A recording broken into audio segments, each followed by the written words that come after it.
Okay, welcome everyone. If you'd like to ask a question, please raise your hand. We're going to start with Jim. Once you've been promoted to a panelist, unmute yourself and off we go. You there, Jim?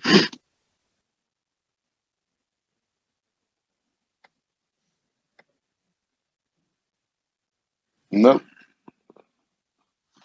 Okay, try Paul Gilmore at Sky. Thank you. Hi, Thomas. Hi. Thomas, that's one win in 7 league games. I just wondered, where do you think it's not quite gone right for your team in the league recently, and how do you fix it? Won twice against Tottenham in between, and had some other tough fixtures. I cannot even tell you the last 7 games in the league. So I have no answer for that. It's specifically in terms of the league competition, because obviously Chelsea every season are expected to be challenging for that. How concerning is just that particular run in league fixtures? How do you find that more consistency? I answered this question 100 times. If you look at our situation of long-term injuries, of key players injured, and of COVID, and you look at our schedule, you will have the answer. Cheers, Paul. We're going to move on to John Cross.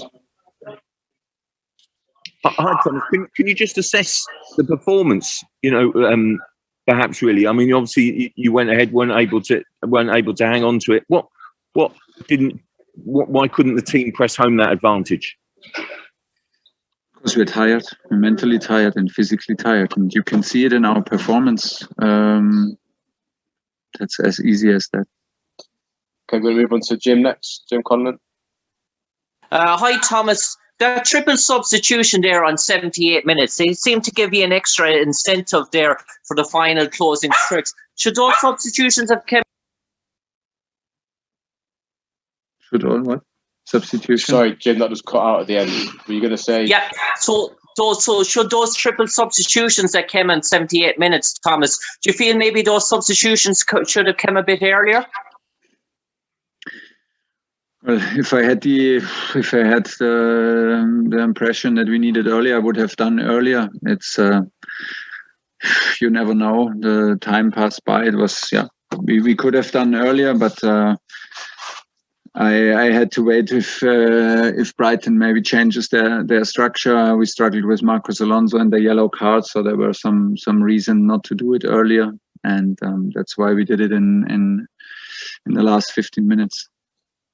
Okay, but Andy Dillon up next. Andy. Hi, Thomas. Hi. Hiya. I just wondered if you could talk to us just about going forwards now. I just listening to you on the TV. You were saying 2 days off. Does that mean, are you giving the whole squad a couple of days off before you start to prepare for the Spurs game? And just 2 days off means 2 days off. Right. So no training for anybody, just 2 days off. And how badly do you think they need that? So badly. I mean, this is you can say an excuse or whatever, but it's like this. I mean, look at our schedule. Look at the schedule. When we arrived at Man City, we had a Carabao Cup match in between. They did not. Now we arrive here. They have more days to prepare. They have the whole week to prepare before. It's like this. We play since November. I think we play since November. The team that plays and we need to recharge the batteries, and we need to deconnect. This is my feeling. That's why I give the players 2 days off, and then we will prepare 2 days. We will use Friday, Saturday to prepare Sunday, because there's the next game against Tottenham. Cheers, Andy. You're going to move on to Sam Wallace. Hi, Thomas.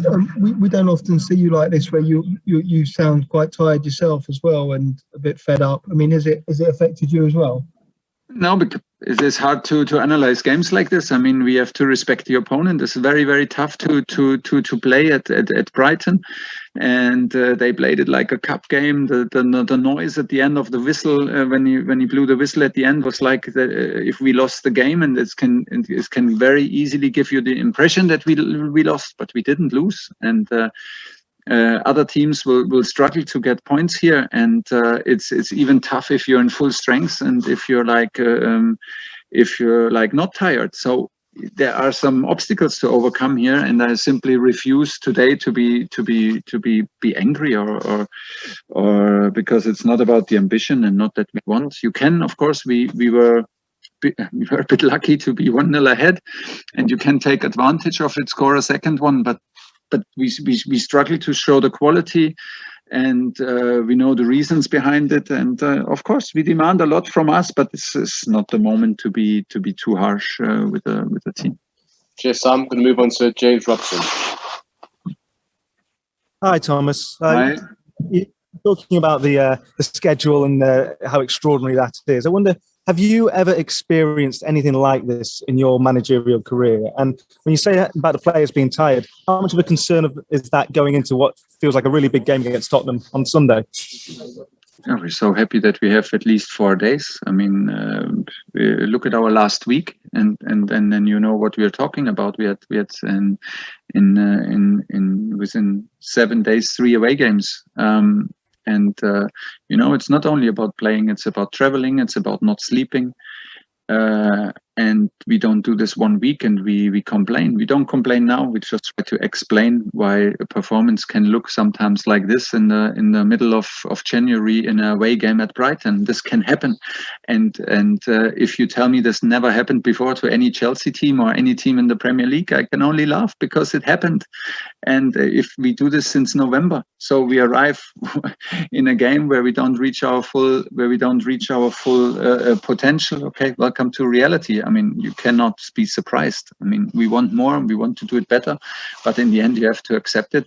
That's okay. We take a draw and we go. We tried everything. We tried hard, but it's a certain level of fatigue that you can feel.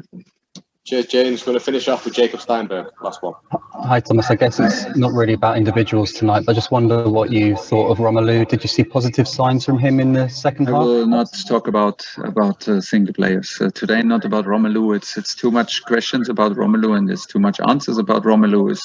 Romelu is by far not the problem. He's part of the solution. Believe me. Cheers, everyone.